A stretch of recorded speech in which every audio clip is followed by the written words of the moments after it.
Very happy to meet you all after some gap. కొంత gap తర్వాత మీ అందరినీ కలుసుకోవటం నాకు సంతోషంగా ఉంది. Yeah. And we thank God for His protection and for His guidance on all of us and our families and our children. దేవుని యొక్క భద్రతను బట్టి, దేవుని యొక్క నడిపింపును బట్టి, మన అందరికీ ఎడ్ల, మన కుటుంబం పట్ల, మన పిల్లల పట్ల దేవుడు చూపించిన కనికరాన్ని బట్టి దేవునికి వందనాలు తెలియజేస్తున్నాను. Yeah. Am I audible, brother? My voice is okay? Yes, brother. Okay. Your voice is little bit down, I don't know. Others can tell. Yes, brother. Yes, brother. Ravindra voice is very slow. Yeah. You can adjust mic and yeah. Okay. Yeah. So all of you would have had your children with you in this vacation. ఈ vacation లో మీతో పాటు మీ పిల్లలందరూ కూడా ఉన్నారని నేను అనుకుంటున్నాను. Hope you had a good time to love them and to fellowship with them and to teach godly things to them. మీ పిల్లల్ని ప్రేమించడానికి, వారితో సహవాసం చేయడానికి, దైవిక సంబంధమైన విషయాలు వారికి బోధించడానికి మీకు సమయం దొరికిందని నేను అనుకుంటున్నాను. Yeah, we thank God for everything. సమస్తాన్ని బట్టి దేవునికి వందనాలు తెలియజేస్తున్నాను. Yeah. I would like to show to you 3 verses in 1 John. యోహాను రాసిన మొదటి పత్రికలో నుండి 3 వచనాలు మీకు నేను చూపించాలనుకుంటున్నాను. How we can have courage before the Lord. యేసుక్రీస్తు ప్రభు ఎదుట మనం ఏ విధంగా ధైర్యంగా ఉండగలం? How we can have boldness. ఆ ధైర్యాన్ని ఎలా ఉంచుకోగలం మనం? Yeah. The first verse we read in 1 John chapter 3 and verse 21. మొదటి యోహాను 3:21లో మనం చూస్తాం. 1 John chapter 1 and verse 21. 1 John chapter 3 and verse 21. యోహాను రాసిన మొదటి పత్రిక 3వ అధ్యాయం 21వ వచనం. Dearly loved ones, if our heart does not condemn us, then we have confidence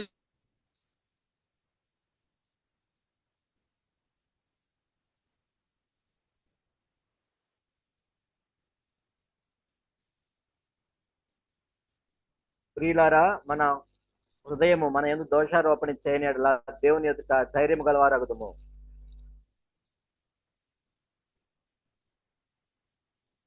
brother, నాకు వాయిస్ వినపట్లేదు. ఇన్సెంట్ బ్రదర్, మీకు అంతేనా?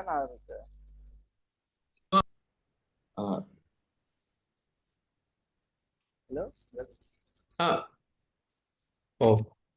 బ్రదర్, మీ అందరికి వినపడుతుందా బ్రదర్? ఇన్సెంట్ బ్రదర్ కట్ అయింది. డ్రాప్ అయ్యి net is not working. Yeah, connection is not there. Just before it is dropped, brother. Sometimes it gave some pause. Sorry. Now you are audible.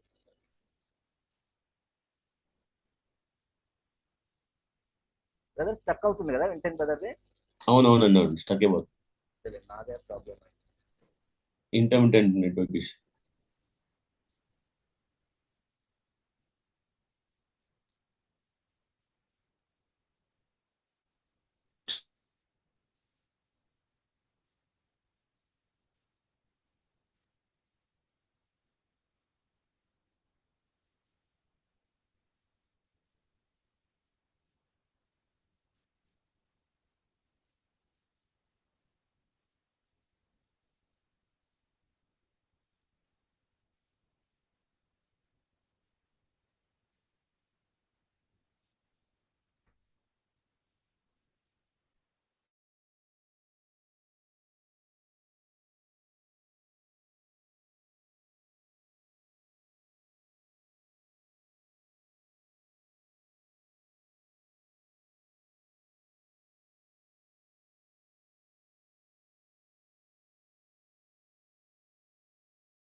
Yeah.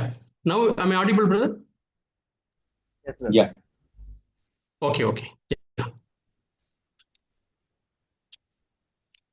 So 1 John chapter 3 and verse 21. యోహాను రాసిన మొదటి పత్రిక 3వ అధ్యాయం 21వ వచనం మనం చూస్తున్నాం. Yeah. And I also would like to read 19, 20 and 21 verses. 3వ అధ్యాయం 19, 20, 21 వచనాలు మనం చదువుదాం. ఇందువలన And by this we know that we are of the truth, and shall assure our hearts before him. For if a heart condemns us, God is greater than our heart and knows all things.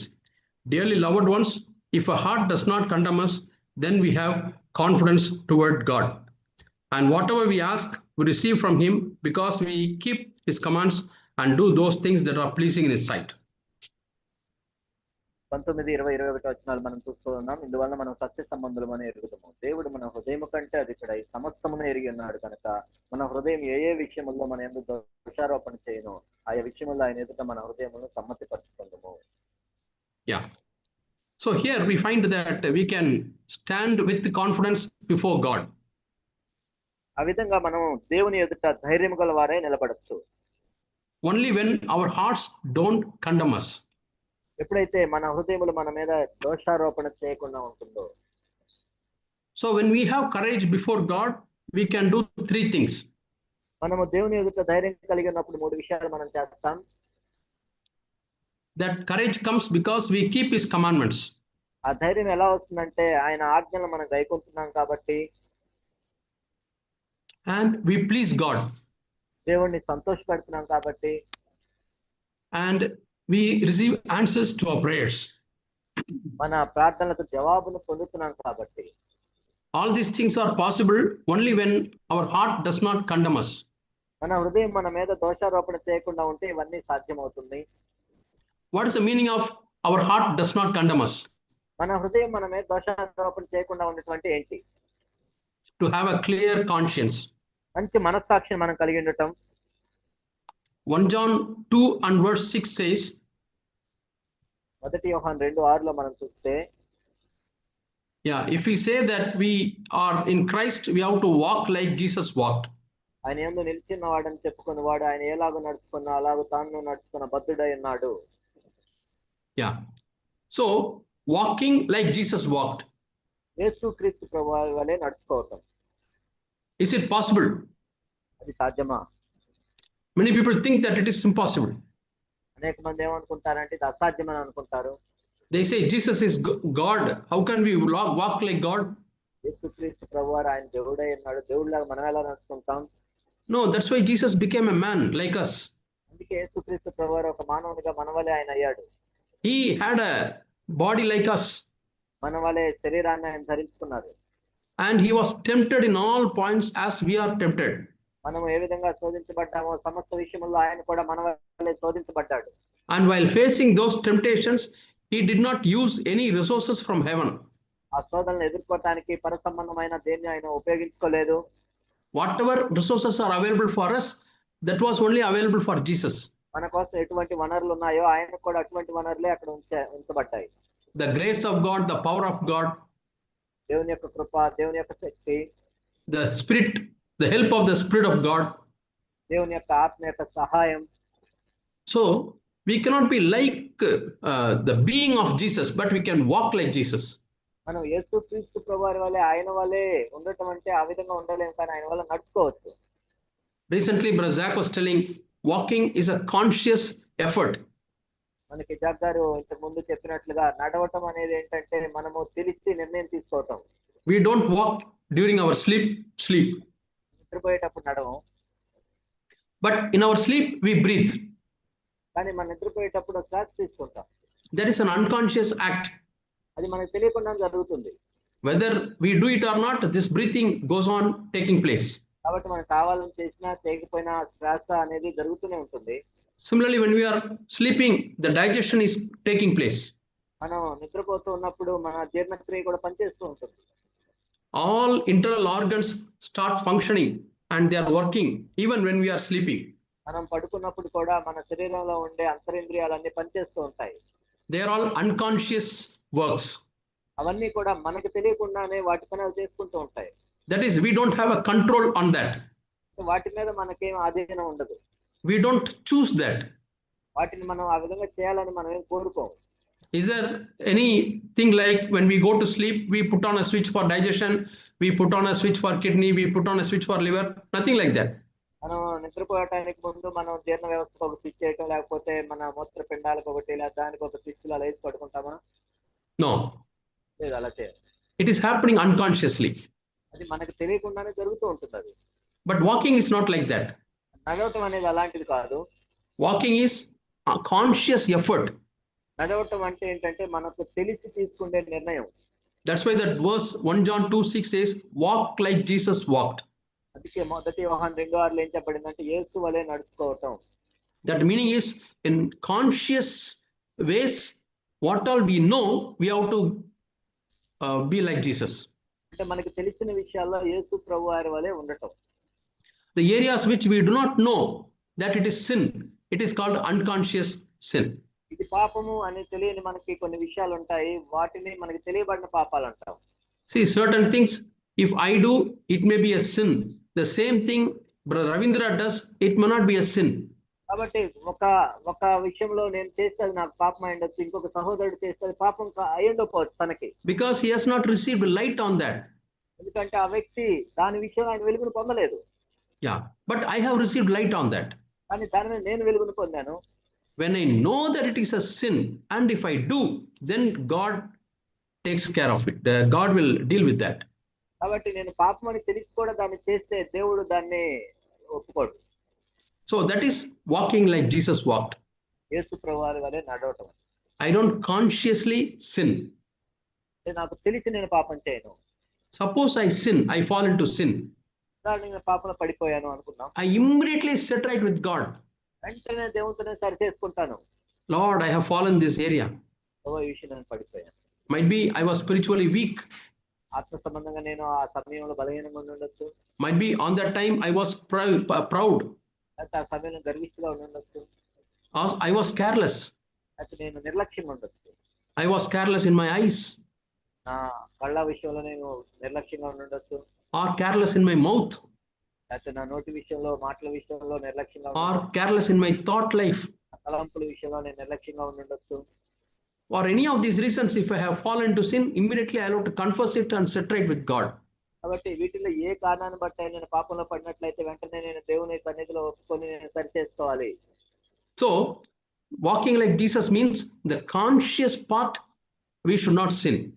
యేసు వలె నడుచుకోవటం అంటే మనకు తెలిసిన విషయాల్లో పాపం చేయకూడదు. But if we know sin, immediately we'll have to confess and set right with God. ఒకవేళ అది పాపం అని నీకు తెలిసిన వెంటనే నేను దేవుని దగ్గరికి వెళ్ళి నువ్వు సరి చేసుకోవాలి. We read in 1 John chapter 2 and verse 1 and 2. మొదటి యోహాను 2:1-2 వచనాల్లో మనం చదువుతాం. 1 John chapter 2. యోహాను రాసిన మొదటి పత్రిక 2వ అధ్యాయం. My little children, I write these things to you so that you will not sin. నా చిన్న పిల్లలారా, మీరు పాపము చేయకుండాటకై ఈ సంగతులు మీకు రాయిస్తున్నాను. But if anyone sins, we have an advocate with the Father, Jesus Christ, the righteous. ఎవడైనా పాపము చేసిన ఇలా నీతిమంతుడైన యేసుక్రీస్తును ఉత్తరవాది తండ్రి యొద్ద మనకున్నాడు. Yeah. So if we sin, Jesus is there to advocate for us, and we have to go to him with a sincere heart. We should not play with God. We should not play fool with God. మనం పాపంలో పడిపోయినట్లయితే మన తరపున మన ఉత్తరవాది యేసుక్రీస్తు ప్రభు తండ్రి యొద్ద ఉన్నాడు. అంతేకాని మనం దేవునితో పాపంతో ఆడుకోకూడదు, చెలగాటం ఆడకూడదు. Yeah, Bible is always a balanced one. Bible ఎప్పుడు కూడా సమతుల్యమైన పుస్తకము. Every verse is balanced by another verse. ప్రతి వచనం కూడా ఇంకొక వచనంతో సమతుల్యత కలిగి ఉంటుంది. This verse says, if anyone sins, we have an advocate. ఇక్కడ ఏం చెప్పబడిందంటే ఎవరైనా పాపము చేసే యేసుక్రీస్తును ఉత్తరవాది తండ్రి యొద్ద మనకున్నాడు. But I would like to show you another verse. ఇంకొక వచనం కూడా చూపిస్తాను. 2 Corinthians chapter 7 and verse 9. 2 కొరింథీ 7:9. Yeah, I think 10th verse, 7:10. 2 కొరింథీ 7:10. Godly sorrow brings repentance. దైవ చిత్తానుసారమైన దుఃఖము రక్షణార్థమైన మారు మనసును కలుగు చేయను. Yeah. But worldly sorrow brings death. కానీ లోక సంబంధమైన దుఃఖం మరణమును కలుగజేయను. So whenever we commit a sin, ఎప్పుడైతే మనం పాపం చేస్తామో our conscience pricks. మన మనస్సాక్షి గుర్తుంది. Our conscience is the policeman God has kept in our heart. మన హృదయంలో దేవుడు ఉంచిన పోలీసే మన మనస్సాక్షి. Whenever we cross a limit, cross a line, he blows a whistle. ఎప్పుడైతే మనం గీత దాటుతామో మన మనస్సాక్షి విధులు వేస్తాడు. He blows a whistle. విధులు వేస్తాడు. Yeah. Then we have to be alert. అప్పుడు మనం ఎంతో అప్రమత్తంగా ఉండాలి. Suppose you are going in a bike మీరు బండి మీద వెళ్తున్నారు, and you don't wear helmet, helmet పెట్టుకోలేదు, and the police whistles, hey, stop. Police విధులు వేస్తాడు ఆపమని. And you are hearing the whistle, నువ్వు ఆ విధులు వింటున్నావు, but you want to run away. కానీ మీరేమో వెళ్ళాలనుకుంటున్నారు. So you are driving fast and you are crossing. నువ్వు వేగంగా బండి నడుపుతూ వెళ్ళిపోతూ ఉన్నావు, You don't stop there. అక్కడ ఆగట్లేదు. So what happens? The next signal, the police will catch you. ఆ తర్వాత వచ్చే సిగ్నల్ లో పోలీసుని పట్టుకుంటాడు. Because this police will tell in the walkie-talkie, one fellow did not stop, he is coming there, you catch him. Police ఇంకొక police వాకిటాకులు మాట్లా నేను ఆజ్ఞ ఆపకుండా వస్తున్నాడు, నువ్వు పట్టుకోమని చెప్తాడు. Yeah, then you cannot escape. అప్పుడు నువ్వు వెళ్ళలేవు. So when we don't listen to the conscience, ఎప్పుడైతే మనస్సాక్షి మాటను వినవో, it is like ignoring the whistle and crossing. కాబట్టి నువ్వు ఆ విధులు విని కూడా నువ్వు బయలుదేరి వెళ్తూ ఉన్నావు. Then we may have to meet a stronger police. ఆ తర్వాత ఇంకా ఎక్కువ అధికారం కలిగిన పోలీస్ దగ్గరికి వెళ్ళాల్సి వస్తుంది. Might be your wife is watching or your husband is watching and telling you are making this mistake, making this sin. నీ భార్య భర్త చూసి చెప్తున్నారు ఇది నువ్వు పాపం చేస్తున్నావు అని. Even then you don't listen. అయినా కానీ వినట్లేదు.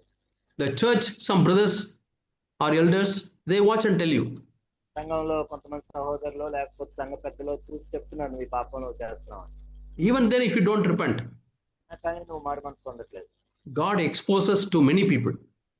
తర్వాత దేవుడు అందరికీ కనపడేటట్టు అప్పుడు చూపిస్తాడు. Then maybe you may be disciplined in the church. సంఘంలో నువ్వు క్రమశిక్షణ చేయబడతావు. See, God has so many ways to bring us to repentance. దేవుడు మనల్ని మారు మనసులోనికి తీసుకొని రావడానికి అనేక మార్గాలు ఉపయోగిస్తాడు. The best thing is when the conscience pricks, we have to repent. మన మనస్సాక్షి మనం గుర్తినప్పుడే మనం మారు మనసు పొందాలి. We should not delay it. దాన్ని మనం ఆలోచన చేయకూడదు. Brother, you can adjust your mic. Again, volume is going down.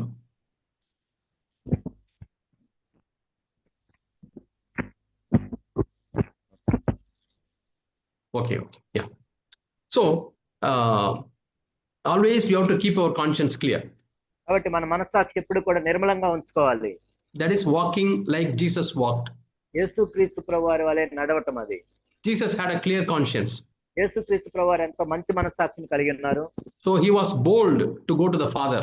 తండ్రి వద్దకు వెళ్ళటానికి ఆయన ఎంతో ధైర్యం కలిగి ఉన్నారు. We read about the man of God, St. Paul. పౌలు గురించి మనం చదువుతాం, ఆయన ఎంతో గొప్ప దైవజనుడు. In Acts 24. అపోస్తల కార్యములు 24వ అధ్యాయం మనం చూసినట్లయితే and verses 15 and 16. 15-16. Acts chapter 24. అపోస్తల కార్యములు 24, 15 and 16. 15-16. I have the hope toward God, which they themselves also accept, that there will be a resurrection of the dead, both of the righteous and unrighteous. నీతిమంతులకు అనీతిమంతులకు పునరుద్ధానం కలగబోతున్నదని వీరు నిరీక్షించినట్టు నేను కూడా దేవుని యందు నిరీక్షిస్తున్నాను. So Paul is telling that there is a resurrection for righteous people and unrighteous people. నీతిమంతులకి అనీతిమంతులకి పునరుద్ధానం అనేది ఉంది అని పౌలు నమ్ముతున్నాడు. Unrighteous people will have resurrection only for the judgment, final judgment. అనీతిమంతులకి వాళ్ళకి ఎప్పుడు పునరుద్ధానం ఉంటుందంటే చివరి తీర్పు దినమున మాత్రమే ఉంటుంది. But righteous people's resurrection will happen earlier. We will meet the Lord. కానీ నీతిమంతులకైతే ముందే ప్రభువుని కలుసుకునేటప్పుడే పునరుద్ధానం ఉంటుంది. And he says, 16th verse, and I take pains in this, 16వ వచనం ఆయన always to have a clear conscience toward God and men. ఈ విధమైన నేను దేవుని ఏడలను మనుషుల ఏడలను ఎల్లప్పుడు నా మనస్సాక్షి నిర్దోషమైనదిగా ఉండినట్లు అభ్యాసం చేసుకొనుచున్నాను. He says, I take pains, I take efforts, I am careful. కాబట్టి నేను ఎంతో ప్రయాసపడుతున్నాను, కష్టపడుతున్నాను, నేను జాగ్రత్తగా ఉంటున్నాను. That is one thing. How much efforts we are taking. మరి మనం ఎంత ప్రయాసపడుతున్నాం, ఎంత అభ్యాసం చేస్తున్నాం. To have a clear conscience before God and also before men. దేవుని ఎదుట, మనుషుల ఎదుట మనం ఆ విధంగా చేయటానికి ఎంత చేస్తున్నాం. Some people will say, I am clear before God, but before people they may not have a good testimony. దేవుని ఎదుట బాగానే ఉన్నాను అనుకుంటారు, కానీ మనుషుల ఎదుట మంచి సాక్ష్యం ఉండకపోవచ్చు. That is bad. అది మంచిది కాదు. We need to have clear conscience before God and also before men. దేవుని ఎదుట, మనుషుల ఎదుట మనం నిర్దోషమైన మనస్సాక్షిని కలిగి ఉండాలి.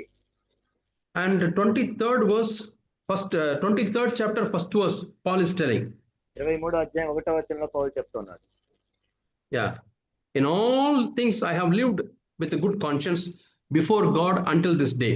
నేను నేటి వరకు కేవలం మంచి మనస్సాక్షి గలవాడినై ఉన్నాను. Yeah. So we need to have a clear conscience if we want to become bold before God. దేవుని ఎదుట మనం ధైర్యంగా ఉండాలంటే మంచి మనస్సాక్షిని కలిగి ఉండాలి. So as I said, when our conscience pricks, we need to have a godly sorrow. మన మనస్సాక్షి మనల్ని గుచ్చినప్పుడు దైవ చిత్తానుసారమైన దుఃఖాన్ని మనం కలిగి ఉండాలి. We read in 2 Corinthians chapter 7. 2 కొరింథీ 7లో మనం చూసాం. 10th verse. 10వ వచనం. So godly sorrow always leads to repentance and we grow closer to God. దైవ చిత్తానుసారమైన దుఃఖం ఎప్పుడూ కూడా మన మారు మనసు కలుగజేసి దేవునికి దగ్గరగా వెళ్ళేటట్లు చేస్తుంది. But there is a worldly sorrow also can take place. కానీ లోకానుసారమైన దుఃఖం కూడా కలగొచ్చు. What is the worldly sorrow? లోకానుసారమైన దుఃఖం అంటే ఏంటి? Oh, my sin, this brother has come to know about it. I feel very bad. నేను చేసిన పాపం ఈ సహోదరుడికి తెలిసింది, ఎంత బాధపడు. Oh, this person has come to know about my sin. ఈ వ్యక్తికి కూడా నేను చేసిన పాపం తెలిసింది. So there I am much worried about my testimony, my name, my good name. కాబట్టి నా పరువు ప్రతిష్టల గురించి, నా మంచి పేరు గురించి నేను ప్రయాసపడుతున్నాను, కానీ అక్కడ I am not living before God. దేవుని యొక్క సన్నిధిలో ఆయన ముఖం ఎదుట నేను జీవించట్లేదు. Even long before the brother comes to know about your sin, God has known. కాబట్టి ఆ సహోదరుడికి నీకు తెలియక ముందు ఎప్పుడో తెలుసు, దేవునికి ముందే తెలుసు అది. And you don't fear God. దేవునికి ఏం భయపడలేదు, నువ్వు You don't settle it. దాన్ని నువ్వు సరి చేసుకోవట్లేదు. You are settling it only when you are caught. నువ్వు ఎవరైనా నిన్ను పట్టుకున్నప్పుడే నువ్వు సరి చేసుకుంటున్నావు. And at that time you feel very sad. ఎంతో నువ్వు దుఃఖపడ్డట్టు చేస్తున్నావు. And that is worldly sorrow. అది లోకానుసారమైన దుఃఖం. It will not take you closer to God. దేవునికి దగ్గరగా నేను తీసుకెళ్ళలేదు, అది It will take you away from God. దేవునికి దూరంగానే తీసుకెళ్తుంది. That's why the worldly sorrow brings death. లోకానుసారమైన దుఃఖం మరణానికి దారితీస్తుంది. Death means separation from God. మరణము అంటే దేవునితో వేరుపరచబడటం. So Paul says that I always want to have a good conscience before God and men. నేను దేవుని ఎదుట, మనుషుల ఎదుట ఎల్లప్పుడూ మంచి మనస్సాక్షి కలిగి ఉన్నాను. Because of one reason. ఒక కారణాన్ని బట్టి. I want to be in the resurrection of the righteous people. నీతిమంతుల పునరుద్ధానంలో ఉన్నాను. My dear brothers and sisters, నా ప్రియ సహోదరి సహోదరులారా, do you have a desire that you have to be found in the resurrection of the righteous people? నీతిమంతుల పునరుద్ధానంలో మీరు ఉండాలని మీరు అనుకుంటున్నారా? Then you have to have a clear conscience. మీరు అప్పుడు మంచి మనస్సాక్షిని కలిగి ఉండాలి. Say we are going out of our home. మనం ఇంటికి బయట వెళ్తూ ఉన్నప్పుడు, When we come back, మనం మరలా వచ్చినప్పుడు we wash our face. మన ముఖాన్ని కడుక్కుంటాం. We wash our hand and leg. మన చేతులు కాళ్ళు కడుక్కుంటాం. Because outside it is full of pollution and dust. ఎందుకంటే బయట చూసినట్లయితే మనకి ఎంతో కాలుష్యం ఉంటుంది, దుమ్ము ఉంటుంది. And we don't feel bad. Oh, yesterday only I washed my face. Morning only I washed my face. Why should I wash again? We don't feel like that. ఎందుకు నిన్నే కదా నా ముఖం కడుక్కున్నాను, మళ్ళీ పొద్దునే కదా కడుక్కున్నాను అని మనమే అలా బాధపడం. The same way, we have to cleanse our heart. అదే విధంగా మన హృదయాన్ని కూడా మనం కడుక్కోవాలి. Our conscience will get defiled. ఎందుకంటే మన మనస్సాక్షి అనేది అపవిత్రపరచబడుతూ ఉంటుంది. Our heart may get defiled. మన హృదయము అపవిత్రపరచబడుతూ ఉంటుంది. We have to cleanse it. మనము దాన్ని కడుక్కోవాలి. We read in Luke chapter 11. మనము లూకా సువార్త 11వ అధ్యాయంలో చదువుతూ ఉంటాం. And verse 34. 34. No, the eye is the lamp of the body. ఎందుకంటే మన దేహమునకు దీపము కన్నే. If the eye is very clear, the whole body is light. మన మనస్సాక్షి నిర్మలంగా ఉన్నట్లయితే మన దేహం అంతా కూడా వెలుగుమయమై ఉంటుంది. If our eyes are bad, మన కన్నులు సరిగా లేనట్లయితే, that is when my sight is going on. నా కన్నులు సరిగా when I lose my sight, లేకపోతే when I lose my eyesight, నా దృష్టి మందగిచ్చినప్పుడు, then I feel dark everywhere. నాకంతా కూడా చీకటిగా కనపడుతుంది. That is the meaning of this verse. ఈ వచనం యొక్క అర్థం అది. When our eyes are open, మన కన్నులు తెరవబడ్డప్పుడు, no cataract లేకుండా ఉన్నప్పుడు, it is very bright outside. బయట చూడటానికి అంత వెలుగుగా ఉంటుంది. One day I was driving the car. నేను ఒక రోజు కారు నడుపుతూ ఉన్నాను. And I thought that particular town is very, very cool. ఆ పట్టణం ఎంతో చాలా కూల్ గా ఉందని అనుకున్నాను. And I was very happy. ఎంతో సంతోషంగా ఉంది. Then I realized I was wearing a black cooling glass. తర్వాత నాకు అర్థమైంది నేను బ్లాక్ కూలింగ్ గ్లాస్ పెట్టుకున్నాను. When I opened it, it was bright. It was ఎంతో వెలుగుగా ఎండగా ఉంది. It was bright sunshine. ఎంతో వెలుగు కనపడుతుంది. So when it is becoming dark, we think everything is dark. కాబట్టి మన కన్నులకు చీకటి కలిగినప్పుడు మొత్తం చీకటి ఉంది అనుకుంటాం మనం. And this verse talks about the conscience. కాబట్టి ఈ వచనము మనస్సాక్షి గురించి ఇక్కడ చెప్పడం జరిగింది. The spiritual eye is our conscience. ఆత్మ సంబంధమైన కన్ను ఏంటంటే మన మనస్సాక్షి. This is physical eye. ఇది భౌతిక సంబంధమైన కన్ను. And spiritual eye is our conscience. మన ఆత్మ సంబంధమైన కన్ను ఏంటంటే మన మనస్సాక్షి. When we have a clear conscience, our spiritual life will be bright. మన మనస్సాక్షి నిర్మలంగా ఉన్నప్పుడు మన ఆత్మ సంబంధమైన దృష్టి కూడా ఎంతో తేటగా ఉంటుంది. That is the meaning of walking in light. మనం వెలుగులో నడవటం అంటే అది. Walking in light. వెలుగులో నడవటం అంటే అది. Yeah. So this is the first thing. We need to have boldness before God, and for that a clear conscience is required. దేవుని ఎదుట మనము ధైర్యంగా నిలబడాలి అంటే మొట్టమొదటి ఏంటంటే మనం మంచి మనస్సాక్షిని కలిగి ఉండాలి. Then we have assurance that God will hear our prayers. తర్వాత దేవుడు మన ప్రార్థనలు వింటాడు అనే మనకి తెలుస్తుంది. Might be some of you are praying, you don't get an answer. బహుశా మీరు కొంతమంది ప్రార్థన చేస్తూ ఉన్నారు కానీ మీకు జవాబు రావట్లేదేమో. Maybe you have to ask this question. ప్రశ్న మీరు అడగాలి. Is my conscience condemning me of anything? మీ మనస్సాక్షి ఏదైనా దోషారోపణ చేస్తుందా? I think again you have to adjust your mic. It's gone in. Yeah. Brother కు స్లో వస్తుంది రవీంద్ర బ్రదర్. బాగా చూడండి ఒకసారి.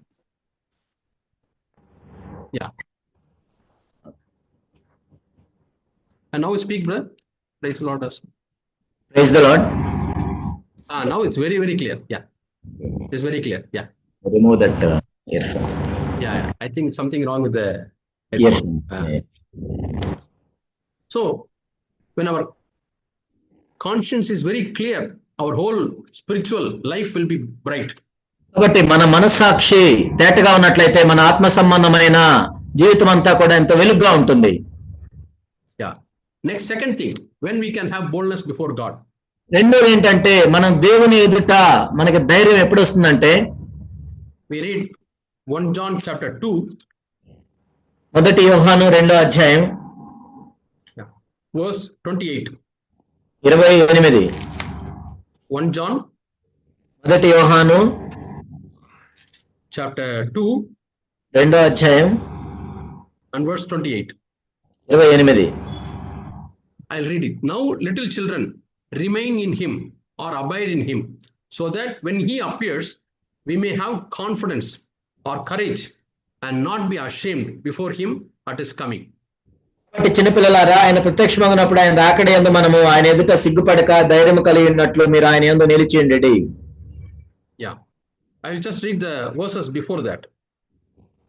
దానికంటే ముందు వచనాలు మనం చూద్దాం. 27th verse. 27. Before that, I'll read 26th verse also. 26 కూడా చూద్దాం. I have written these things to you concerning those who would lead you astray. But the anointing which you have received from him remains in you, and you do not need any man to teach you. But as that same anointing teaches you concerning all things, and is truth, and is no lie, and even as it has taught you, you will remain in him. మిమ్మల్ని మోసపరచువారిని బట్టి రాసి ఉన్నాను. అయితే ఆయన వల్ల మీరు పొందిన అభిషేకం మీలో నిల్చున్నది కనుక ఎవడును మీకు బోధింపనక్కర్లేదు. ఆయన ఇచ్చిన అభిషేకం సత్యమే గాని అబద్ధము కాదు. అది అన్నిటిని గురించి మీకు బోధించిన ప్రకారము ఆయన మీకు బోధించిన ప్రకారం ఆయనలో మీరు నిలుచుతున్నారు. So 26th verse, he is giving us a warning. 26వ వచనంలో ఆయన మనకు ఒక హెచ్చరిక చేస్తున్నారు. I am writing these things with regard to those who are leading you astray. మిమ్మల్ని మోసపరచు వారిని బట్టి ఈ సంగతులు మీకు రాసి ఉన్నాను. So in our spiritual life, we have to be very, very, very careful. ఆత్మీయ జీవితంలో మనం ఎంతో జాగ్రత్తగా ఉండాలి. Yeah, otherwise people will lead us away from the truth. లేనట్లయితే ప్రజలు మనల్ని ఆ సత్యానికి దూరంగా తీసుకెళ్తారు. They will share some wrong doctrines about Christ. కొన్ని తప్పుడు సిద్ధాంతాలను మనకు బోధిస్తారు క్రీస్తుని గురించి. They twist the doctrine. వాళ్ళ సిద్ధాంతాలని వాళ్ళు మార్పు చేసి చెప్తారు. There were so many wrong teachers and false apostles in the days of beginning. కాబట్టి ఎంతో మంది అబద్ధ బోధకులు ఉన్నారు, తప్పుడు అపోస్తలులు ఉన్నారు. In the apostles' time, there were a lot of false preachers. అపోస్తలులు ఉన్న కాలంలో కూడా ఎంతో తప్పుడు బోధకులు ఉండేవాళ్ళు. Even now, there are a lot of false teachers. ఇప్పుడు కూడా ఎంతో మంది తప్పుడు బోధకులు ఉన్నారు. People who may deceive you. మిమ్మల్ని మోసం చేసేవాళ్ళు. We have to be very, very, very careful. కాబట్టి మనం కూడా ఎంతో జాగ్రత్తగా ఉండాలి ఈ విషయంలో. So 26th verse, it talks about be careful about the people who will lead you astray. 26వ వచనం ఏం రాశారంటే మిమ్మల్ని మోసపరచు వారిని బట్టి ఈ సంగతులు మీకు రాసి ఉన్నాను. But if you have the anointing in you, you need not be afraid. అయితే మీరు ఆయన వల్ల పొందిన అభిషేకం మీలో ఉంటే మీరు భయపడాల్సిన పని లేదు. The anointing is remaining in you. The anointing is abiding in you. ఆ అభిషేకం మీలో నిలిచి ఉన్నట్లయితే, The anointing means the Spirit of God is in you. అక్కడ అభిషేకం అంటే దేవుని యొక్క ఆత్మ మీలో నిలిచి ఉన్నట్లయితే, And when somebody is deceiving you, the Spirit of God will tell you in your heart. ఎవరైనా నిన్ను మోసం చేస్తున్నట్లయితే దేవుని యొక్క ఆత్మ నీకు చెప్తాడు. Yeah, but the same anointing teaches you concerning all things. అదే అభిషేకము సమస్తముల గురించి మీకు బోధిస్తుంది. And it is truth. అది సత్యము. There is no deviation. అందులో ఎటువంటి బయటకు వెళ్ళేదేం లేదు. The Spirit of God cannot teach you any wrong doctrine. ఎటువంటి తప్పుడు సిద్ధాంతాన్ని దేవుని యొక్క ఆత్మ నీకు బోధించడు. He will always point us towards God. ఎప్పుడు కూడా దేవుని వైపే నడిపిస్తాడు. Yeah, so that's why we have to listen to the Spirit of God. అందుకే దేవుని యొక్క ఆత్మ చెప్పే స్వరాన్ని మనం వినాలి. We read in Acts chapter 17. అపోస్తల కార్యములు 17లో మనం చూస్తాం. Yeah, 11 verse 11. అపోస్తల కార్యములు 17వ అధ్యాయం 11వ వచనం. We read about two groups of people. ఇక్కడ రెండు రకాల ప్రజల గురించి మనం చూస్తున్నాం. The believers in Berea and believers in Thessalonica. బెరయాలో ఉన్న విశ్వాసులు, తెస్సలోనికలో ఉన్న విశ్వాసులు. And compared to Thessalonican people, Berean people were very, very wise, very noble. తెస్సలోనికలో ఉన్న వారి కంటే ఇక్కడ బెరయాలో ఉన్న వారు ఎంతో గనులై ఆసక్తి కలిగి ఉన్నారు. What is the reason? ఎందుకు? Because they did one thing. వాళ్ళు ఒకటి చేశారు. Even when Paul was teaching, they used to check with the Bible whether his teachings are correct. వాళ్ళు పౌలు బోధించినా సరే పౌలు చెప్పినవి దేవుని యొక్క వాక్యాన్ని అనుగుణంగా ఉన్నాయా లేవో చూశారు. So when somebody shares something, we have to find out whether it is in the word of God, ఎవరైనా ఏదైనా మనతో పంచుకున్నప్పుడు అది దేవుని వాక్యం ఉందా లేదో చూడాలి. whether it is aligning with the principles of God's word. దేవుని యొక్క వాక్యం ఏదైతే చెప్తుందో దానికి అనుగుణంగా ఉందా లేదా.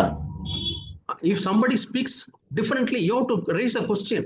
వేరే వాళ్ళు ఏదైనా వేరుగా బోధించినప్పుడు మనం ప్రశ్నించాలి. There was one church in Tamil Nadu, CFC church, తమిళనాడులో ఒక సిఎఫ్సి సంఘం ఉంది. and the elder was teaching slightly away from the truth. అక్కడ సంఘ పెద్ద సత్యానికి కొంచెం వెలుపల వేరేదేదో చెప్తున్నాడు. And once saved is ever saved. ఒకసారి నువ్వు రక్షించబడినట్లయితే ఎప్పటికైనా నువ్వు రక్షించబడినట్టే. You need not worry when you commit sin. పాపం చేసినా గానీ నువ్వేమీ బాధపడాల్సిన పని లేదు. God has finished everything. దేవుడు సమస్త ముగించాడు. And some of the believers immediately they had discernment. కొంతమంది విశ్వాసులు దాన్ని వెంటనే పసిగట్టారు. 1 week they waited. వాళ్ళు విన్నారు కొన్నాళ్ళు. Second week, third week, then they brought to our notice. ఆ తర్వాత ఒక వారం 2 వారాలు కొన్ని వారాలు అయిపోయిన తర్వాత మాకు చెప్పారు. They said our elder is preaching different things. మా సంఘ పెద్ద వేరే విషయాలు బోధిస్తున్నాడు. Then immediately we went from here to meet them. వెంటనే మేము వెళ్ళి కలిసాం. We met that elder. ఆ సంఘ పెద్దను కలిసి We spoke to him. ఆయనతో మాట్లాడాం. He was not convicted. ఆయన కానీ ఆయన ఒప్పుకోవట్లేదు. He didn't have that realization. దాన్ని ఏమి ఆయన ఒప్పుదల లేదు ఆయనలో. He said, what I say, preach is right. నేను చెప్పింది నేను బోధించింది కరెక్టే. I told him it is not according to the word of God. కానీ దేవుని యొక్క వాక్యానుగుణంగా ఇది లేదు కదా. He said, no, I will preach like that only. లేదు నేను ఇలానే బోధిస్తాను. Then we told him, we discussed with other brothers above us, and we asked him not to be an elder in the church. అప్పుడు మేము మా పైన ఉన్న వాళ్ళతో కూడా మేము సంప్రదించి ఇంకా నువ్వు ఈ సంఘానికి ఎల్డర్ గా ఉండడానికి వీల్లేదని చెప్పాం. You can attend the church, you can be quiet, but you cannot preach. నువ్వు కావాలంటే సంఘానికి హాజరవ్వచ్చు కానీ మౌనంగా కూర్చోవచ్చు కానీ నువ్వు బోధించడానికి వీల్లేదు. He got offended and he left the church. ఆయన అభ్యంతరపడి సంఘాన్ని విడిచిపెట్టి వెళ్ళిపోయాడు. And I feel bad for his wife and children. కానీ తన భార్య పిల్లల్ని చూసి నాకు ఎంత బాధ వేసింది. Because of one man's disobedience or rebellious nature, the entire family, they left the church. ఆ వ్యక్తి యొక్క అవిధేయతను బట్టి ఆ వ్యక్తి తిరుగుబాటును బట్టి తన కుటుంబం అంతా కూడా సంఘాన్ని విడిచిపెట్టి వెళ్లాల్సి వచ్చింది. So we have to be very careful when we receive the truth from somebody. కాబట్టి వేరే వాళ్ళ దగ్గర నుంచి మనం సత్యాన్ని వింటున్నప్పుడు మనం జాగ్రత్తగా ఉండాలి. When somebody is teaching the word of God, when third person comes and teaches, you have to check with the word of God. కాబట్టి దేవుని యొక్క వాక్యాన్ని ఎవరు బోధించినా ఇంకొక వ్యక్తి వచ్చి బోధించినా మన వాక్యానుసారంగా ఉందా లేదో చూసుకోవాలి. Sometimes they may say, this is written in the word of God. కొన్నిసార్లు చెప్పొచ్చు దేవుని వాక్యం ఉందని. That's where we need the Spirit of God. అందుకే దేవుని యొక్క ఆత్మ కావాలి మనకి. We have to find out this is not according to the right spirit. The spirit is different. అందుకే ఈ ఆత్మ సరైనది కాదు అనేది మనకు అర్థం అవ్వాలి. So that's why we need to listen to the Spirit of God. అందుకే దేవుని యొక్క ఆత్మను మనం స్వరాన్ని వింటూ ఉండాలి. 1 John 2:27 is a very important verse. మొదటి యోహాను 2:27 ఎంతో ప్రాముఖ్యమైన మాట. Yeah, he is teaching you. ఆయన మీకు బోధిస్తూ ఉన్నాడు. And what he teaches is truth. ఏదైతే మాట్లాడుతూ ఉన్నాడో ఆయన చెప్పేదంతా కూడా సత్యమే. And it is not lie. అది అబద్ధం కాదు. And remain in what he is teaching. కాబట్టి ఆయన బోధలో నిలిచి ఉండాలి. Then comes 28th verse. ఆ తర్వాత 28వ వచనానికి మనం వచ్చినట్లయితే, if you are taught by the Spirit of God, then when he comes, we will have boldness to meet him. మనం ఆత్మ చేత బోధించబడినట్లయితే ఆయన మరలా వచ్చినప్పుడు ఆయన కలుసుకోవటానికి మనం ధైర్యాన్ని కలిగి ఉంటాం. Yeah, we will not be ashamed. మనమేమి సిగ్గుపడం ఆయన కలుసుకోవటానికి. We will have boldness to meet the Lord when he comes. ప్రభు ఎప్పుడు వస్తే అప్పుడు ఆయన కలుసుకోవటానికి మనం ధైర్యంగా ఉంటాం. My dear brothers and sisters, మా ప్రియ సహోదరి సహోదరులారా, you will see here the need for the Holy Spirit. ఇక్కడ పరిశుద్ధాత్మ యొక్క అవసరాన్ని మనం తెలుసుకుంటూ ఉన్నాం. Yeah, be filled with the Holy Spirit. మనం పరిశుద్ధాత్మ నింపబడాలి. And he will lead you into all truth. ఇప్పుడు సర్వ సత్యంలోనికి ఆయనే మనల్ని నడిపిస్తాడు. We read a verse in John chapter 16. యోహాను 16లో కూడా మనం ఈ మాటను చూస్తాం. John chapter 16 యోహాను సువార్త 16వ అధ్యాయం and verse 13. 20వ వచనం. That's why he is called the Spirit of Truth. అందుకే ఆయన సత్యమైన ఆత్మ అని పిలువబడ్డాడు. First one is he is the Holy Spirit. ఆయన పరిశుద్ధుడైన ఆత్మ. Always he will lead us into holiness. ఆయన ఎల్లప్పుడూ కూడా పరిశుద్ధతలోనికి మనల్ని నడిపిస్తాడు. And here it is called the Spirit of Truth. ఇక్కడ సత్య సంబంధి అయిన ఆత్మ. And he will lead us into all truth. సర్వ సత్యంలోనికి ఆయన మనల్ని నడిపిస్తాడు. And he will not tell of himself, but he will tell what he has listened from God. ఆయన తన గురించి తానేమి చెప్పుకోడు, కానీ దేవుని గురించి, దేవుని దగ్గర నుంచి ఏది విన్నాడో అది మాత్రమే చెప్తాడు. And he will teach us about Jesus Christ. యేసుక్రీస్తు ప్రభువు గురించిన సంగతులు, మాటలు ఆయన చెప్తాడు. What a privilege we are having as Christians. క్రైస్తవులుగా ఎంత గొప్ప ధన్యతను మనం కలిగి ఉన్నాము కదా. What a privilege we have because of the Spirit of God. దేవుని యొక్క ఆత్మను బట్టి మనం ఎంత ధన్యతను కలిగి ఉన్నాము కదా. Even if somebody wants to lead you astray, you listen to the Spirit of God. He will teach you the truth, and he is not a lie. ఎవరైనా నువ్వు తప్పుదారిని నడిపించాలనుకున్నప్పటికీ కానీ నువ్వు దేవుని ఆత్మ యొక్క స్వరాన్ని విన్నట్లయితే ఆయన ఎప్పుడు కూడా నేను సర్వ సత్యంలోనికి నడిపిస్తాడు, కానీ అబద్ధంలోనికి నడిపించడు. Then you can have boldness and courage. అప్పుడు నువ్వు ధైర్యాన్ని కలిగి ఉండొచ్చు. When we read Psalm 119, కీర్తన 119 మనం చూసినట్లయితే, see 119 is like 119. 1:9. Yeah, the first two numbers when you take it is 11. 1:1 చూస్తున్నట్లయితే 11. If you look at the 11th verse, 11వ వచనాన్ని మనం చూసినట్లయితే, the psalmist says, I have kept your word in my heart so that I may not sin. కీర్తనకారుడు ఏమన్నాడంటే, నేను పాపం చేయకున్నట్లు నా హృదయంలో నీ వాక్యాన్ని పెట్టుకొని ఉన్నాను. And the third number is 9. 3వ చూసినట్లయితే 9. 119, 119. 119లో 1:9. So what is the 9th verse? 9వ వచనం ఏంటి? Wherewithal shall a young man cleanse his way? By heeding to your word of God. యవనస్తుడు తన ప్రవర్తన ఏ విధంగా బాగు చేసుకోగలడు? నీ వాక్యాన్ని వినుటను బట్టి కదా. Yeah. So the word of God is very, very important for us to have a clean life. దేవుని యొక్క వాక్యం అనేది మనకి ఎంత అవసరం, మనం పవిత్రమైన జీవితాన్ని జీవించాలనుకుంటే. And word of God is important. Holy Spirit is also important. దేవుని యొక్క వాక్యము ప్రాముఖ్యమైనది, దేవుని యొక్క ఆత్మ కూడా ప్రాముఖ్యమైన వాడే. To one preacher, somebody was asking a question like this. ఒక బోధకుడిని ఈ విధంగా అడిగారు ప్రశ్న, Whether Spirit of God is important or the word of God is important. ఆత్మ ప్రాముఖ్యమైనదా లేకపోతే దేవుని యొక్క వాక్యం ప్రాముఖ్యమైనదా? There are some churches which give much emphasis only to the word of God. కొన్ని సంఘాలు అయితే కేవలం దేవుని వాక్యం గురించే ఉంటుంది. And some churches don't give importance to the word of God. They give only importance to the Spirit of God, gifts of God, and manifestations of the Holy Spirit. ఈ సంఘాలు మనం చూస్తే అసలు వాళ్ళు దేవుని వాక్యాన్ని పట్టించుకోరు, కానీ ఆత్మ వరాలు లేకపోతే ఆత్మ ఏ విధంగా ప్రత్యక్షపరచాలి, ఆత్మల గురించే ఉంటుంది మొత్తం. It is like the train running with one rail. ఇది ఎలా ఉంటుందంటే ఒక్క పట్టా మీద రైలు వెళ్ళినట్టు ఉంటుంది. Yeah, train needs two rails. రైలు వెళ్ళాలంటే 2 పట్టాలు కావాలి. Word of God and the Spirit of God. దేవుని యొక్క వాక్యము, దేవుని యొక్క ఆత్మ. Like the bird which flies with 2 wings. ఒక పక్షి 2 రెక్కల మీద ఏ విధంగా వెళ్తుందో. Suppose one wing is broken, the bird cannot fly straight. It will go round and round and round and fall down. ఒక రెక్క విరిగిపోయింది అనుకోండి, పక్షి నేరుగా వెళ్ళలేదు, రౌండ్ రౌండ్ రౌండ్ తిరుగుతూ ఉంటుంది. Yeah. So this preacher, somebody asked whether Spirit of God is important or the word of God is important. కాబట్టి బోధకుడిని అడిగినప్పుడు దేవుని యొక్క వాక్యము ప్రాముఖ్యమైనదా, దేవుని యొక్క ఆత్మ ప్రాముఖ్యమైన వాడు? He told the answer like this. ఈ విధంగా జవాబు చెప్పారు. Tell me whether breathing in is important or breathing out is important. అంటే శ్వాస తీసుకోవటం ప్రాముఖ్యమైనదా, శ్వాసను విడిచిపెట్టడం ప్రాముఖ్యమైనదా? You tell me which is important. కాబట్టి ఏది ప్రాముఖ్యమైనదో చెప్పండి. Breathing in or breathing out? శ్వాసను తీసుకోవటమా, శ్వాసను విడిచిపెట్టటమా? Both are important. రెండు ప్రాముఖ్యమైనవి. The same way word of God is important, Spirit of God is important. అదేవిధంగా దేవుని యొక్క వాక్యం ప్రాముఖ్యమైనదే, దేవుని యొక్క ఆత్మ కూడా ప్రాముఖ్యమైనదే. So there should be a balance in our lives. కాబట్టి మన జీవితాల్లో ఈ సమతుల్యత ఉండాలి. And third thing, when we can have boldness and courage. దేవుని ఎదుట ధైర్యాన్ని కలిగి ఉండాలంటే We read in 1 John chapter 4 and verse 17. మొదటి యోహాను 2:17 మనం చూస్తాం. 1 John chapter 4 and verse 17. మొదటి యోహాను 4:17 మనం చూస్తాం. Our love is made perfect in this, that we can have boldness in the day of judgment, because in this world we are just as he is.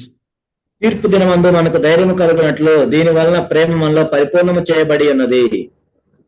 So our love has to become perfect. మన ప్రేమ పరిపూర్ణం అవ్వాలి. What is this love? ఏంటి ప్రేమ? Love towards God, దేవుని పట్ల ప్రేమ, love towards our brothers. మన సహోదరుల పట్ల ప్రేమ. We read in 1 John chapter 5 and verse 1. 1 John chapter 5 and verse 1. మొదటి యోహాను 5:1 మనం చూస్తాం. Whoever believes that Jesus is the Christ is born of God. యేసే క్రీస్తు అయ్యున్నాడు నమ్ము ప్రతివాడును దేవుని మూలంగా పుట్టి ఉన్నాడు. And everyone who loves him, who did the begetting, loves him also who is begotten by him. పుట్టించిన వానిని ప్రేమించు ప్రతివాడును ఆయన మూలంగా పుట్టిన వానిని ప్రేమించును. You take a family. మీరు ఒక కుటుంబాన్ని తీసుకున్నట్లయితే How the children were born? పిల్లలు ఎలా పుడతారు? Through the parents. తల్లిదండ్రుల ద్వారా పుడతారు. So through parents, the children were born. తల్లిదండ్రుల ద్వారా పిల్లలు పుడతారు. So through the parents, the children were begotten. కాబట్టి పిల్లల చేత తల్లిదండ్రుల చేత పుట్టించబడిన వారు పిల్లలు. And who are the begotten children? కాబట్టి ఎవరు పుట్టించబడ్డారు? పిల్లలు. So this verse says, one who loves the person who gave the children should love the children also. ఏం చెప్పింది? ఎవరైతే పుట్టించిన వారిని ప్రేమిస్తున్నారో పుట్టిన వాళ్ళని కూడా ప్రేమించాలి. I can't say I love the one who gave birth to the children, but I will not love the children. నేను పుట్టించిన వాడిని తల్లిదండ్రులు ప్రేమిస్తాను కానీ పిల్లల్ని ప్రేమించని చెప్పకూడదు. Then you are not a man of truth. అప్పుడు నువ్వు సత్యాన్ని నువ్వు వెంబడించట్లేదు. Bible says you are a hypocrite. అప్పుడు నువ్వు వేషధారి అని బైబిల్ చెప్తుంది. Bible says you are a liar. నువ్వు అబద్ధికుడివి అని బైబిల్ చెప్తుంది. Bible says you are a murderer. నువ్వు హంతకుడివి అని బైబిల్ చెప్తుంది. We are all were born of God. మనందరం కూడా దేవుని చేత పుట్టించబడ్డాం. We are children of God. దేవుని పిల్లలమై ఉన్నాం. We read 1 John chapter 3 and verse 1. Behold, what manner of love the Father has shown to be called as children of God. మొదటి యోహాను 3:1 మనం చూస్తాం. మనం దేవుని పిల్లలమని పిలువబడినట్లు తండ్రి మనకి ఎట్టి ప్రేమను అనుగ్రహించినో చూడుడి. Behold, what manner of love the Father has given to us, that we should be called the children of God. మనం దేవుని పిల్లమని పిలువబడటానికి దేవుడు మనల్ని ఎట్టి ప్రేమను అనుగ్రహించాడు చూడండి. Many people are happy about it. చాలా మంది సంతోషంగా ఉంటారు ఇది విని, that they are children of God. ఎందుకంటే వాళ్ళు దేవుని పిల్లలని. But are you loving the children of God? కానీ మరి దేవుని పిల్లలు నువ్వు ప్రేమిస్తున్నావా? It is easy to love the brothers in the other churches. వేరే సంఘాల్లో ఉన్న సహోదరులను ప్రేమించడం సులభం. But in your own church, నీ సొంత సంఘంలో the brothers or the sisters who are very close to you, నీతో దగ్గరగా ఉన్న సహోదరులు ప్రేమించడం, there is a challenge. అక్కడే మనకు సవాల్ ఉంటుంది. That is a test whether you are a child of God or not. అదే పరీక్ష, నువ్వు నిజంగా దేవుని పిల్లగా ఉన్నావా లేవా. Yeah. How do you find that you are not loving them? వారిని ప్రేమించట్లేదు ఎలా తెలుస్తుంది నీకు? You blame them. వాళ్ళ మీద నేరారోపణ చేస్తావు. You accuse them. వాళ్ళు నిందిస్తావు. You join hands with Satan when you accuse your brethren. నీ సహోదరుల మీద నేరారోపణ చేసినప్పుడు నువ్వు సాతానుతో చేయి కలుపుతున్నావు. Jesus says, don't judge. యేసు ప్రభువు చెప్పారు, నువ్వు తీర్పు తీర్చొద్దు. But you are judging your brother. కానీ నువ్వు సహోదరుని తీర్పు తీరుస్తున్నావు. You don't know all the facts, but you are blaming them. నీకు ఏం జరిగిందో అంతా తెలియదు కానీ నువ్వు ఏదో తీర్పులు తీర్చేస్తున్నావు. That clearly proves that you don't have love for the brethren or children of God. దేవుని పిల్లల మీద నీకు ప్రేమ లేదని ఎంతో స్పష్టంగా రుజువు చేస్తుంది. 1 John chapter 4 and verse 21. మొదటి యోహాను 4:21 మనం చూసినట్లయితే, When you read that, it is a commandment. It is a command of God. అది మనం చూసినట్లయితే అది దేవుని యొక్క ఆజ్ఞ. Loving your brothers is not a choice. దేవుని సహోదరులు ప్రేమించడం అనేది నీ ఇష్టం అని కాదు. అక్కడ దేవుని యొక్క if I want I can love him. If I want I need not love him. It's not like that. నా ఇష్టం, నాకు ఇష్టమైతే నేను ప్రేమిస్తాను, లేకపోతే ప్రేమించను అన్నది కాదు అక్కడ. You have to love them. It is the commandment of God. నీవు ప్రేమించాలి, అది దేవుని యొక్క ఆజ్ఞ. It is the righteousness of God. దేవుని యొక్క నీతి. how to have this love in our heart. మన హృదయంలో ఇటువంటి ప్రేమను ఏ విధంగా కలిగి ఉండాలి? The same book we read 3 things. I will show 3 things. 3 విషయాలు ఇక్కడ చూపిస్తాను మీకు. Number 1. మొట్టమొదటిది, if you keep his commandments, you will love the brothers. నీవు ఆయన ఆజ్ఞలు గైకొన్నట్లయితే సహోదరులను ప్రేమిస్తావు. And this is the commandment which is from the beginning. ఇది ఆది నుండి ఉన్న ఆజ్ఞ. And Jesus says it is a new commandment that you love one another as I have loved you. నేను మిమ్మల్ని ప్రేమించినట్లుగా మీరు ఒకరినొకరు ప్రేమించండి, ఇది నేను ఇస్తున్న కొత్త ఆజ్ఞ. We read that in John chapter 13 and verse 38. చూస్తాం. Yeah. So Jesus loved his disciples until the end. యేసుక్రీస్తు ప్రభువారు అంతవరకు వాళ్ళని ప్రేమించాడు శిష్యుల్ని. One temptation that came to Jesus until his death was whether he is able to love those who crucified him, who betrayed him, who denied him. కాబట్టి యేసుక్రీస్తు ప్రభువారు ఆయన చనిపోయే వరకు కూడా వచ్చిన శోధన ఏంటంటే ఆయన్ని సిలువ వేసిన వాళ్ళని లేకపోతే ఆయన్ని అప్పగించిన వాళ్ళందరినీ ప్రేమించటం. And when he was on the cross, dying on the cross, ఆయన సిలువలో మరణిస్తున్నప్పుడు before him all the people who crucified him were standing. ఆయన ఆ సిలువ వేసిన వ్యక్తే ఎదుట నిలబడి ఉన్నాడు. Who were killing Jesus, they were all standing before. కాబట్టి వాళ్ళందరూ ఎదుట నిలబడి ఉన్నారు యేసుక్రీస్తు ప్రభువుని చంపుతూ. Who spat on his face, ఆయన ముఖం మీద ఉమ్మేసిన వాళ్ళు అక్కడే ఉన్నారు. who ridiculed him. ఆయన అపహాస్యం చేసిన వాళ్ళు ఉన్నారు అక్కడ. Jesus said, Lord, Father, forgive them, for they know not what they do. తండ్రి వీరిని క్షమించము, వీరేమి చేస్తున్నారో వీరికి తెలియదు. That's the love of Jesus. అదే యేసు ప్రభు యొక్క ప్రేమ. Yeah. So what is the proof that you are loving your brothers? నీ సహోదరులను ప్రేమిస్తున్నావు అంటానికి రుజువు ఏంటి? Immediately you forgive them. వెంటనే నువ్వు క్షమిస్తావు. If you don't forgive them and if you have jealousy in your heart, then you are not going to have courage when Jesus comes. నువ్వు క్షమించకుండా అసూయ పెట్టుకొని పగ పెట్టుకొని ఉన్నావంటే యేసు ప్రభు వచ్చినప్పుడు నీకు ధైర్యం ఉండదు ఆయన కలుసుకోవటానికి. And John chapter 2 and verse 9 and 10 says, when you walk in light, you will have this love. ఆయన వెలుగులో నువ్వు నడుచుకున్నట్లయితే ఆయన ప్రేమను కూడా నువ్వు కలిగి ఉంటావు. And keep on loving God and you will love your brothers also. నువ్వు దేవుణ్ణి ప్రేమిస్తూ ఉంటావు, నీ సహోదరులను ప్రేమిస్తూ ఉంటావు. Yeah. So then you will have boldness when Jesus comes. అప్పుడు యేసు ప్రభు వచ్చినప్పుడు నువ్వు ధైర్యాన్ని కలిగి ఉంటావు. I once again read John chapter 4 and verse 17. యోహాను సువార్త 4వ అధ్యాయం మరలా మనం ఒకసారి చూసినట్లయితే, our love is made perfect in this, and that we can have boldness in the day of judgment. కాబట్టి మన ప్రేమ పరిపూర్ణం చేయబడి ఉంది కాబట్టి మనం ఆ తీర్పు దినమున మనం ధైర్యాన్ని కలిగి ఉంటాం. So here we find that the love has to become perfect. ఇక్కడ ప్రేమ పరిపూర్ణం చేయబడాలి. That means the expression of love has to increase. అంటే దేవుని యొక్క ప్రేమను మనం వ్యక్తపరిచే విషయము పెరుగుతూ ఉండాలి. Lord, last month I loved my brothers this much, Lord. నేను గత నెలలో నా సహోదరులను ఎంతే ప్రేమించాను ప్రభువా. Last month up to last month I loved my wife or my husband this much, Lord.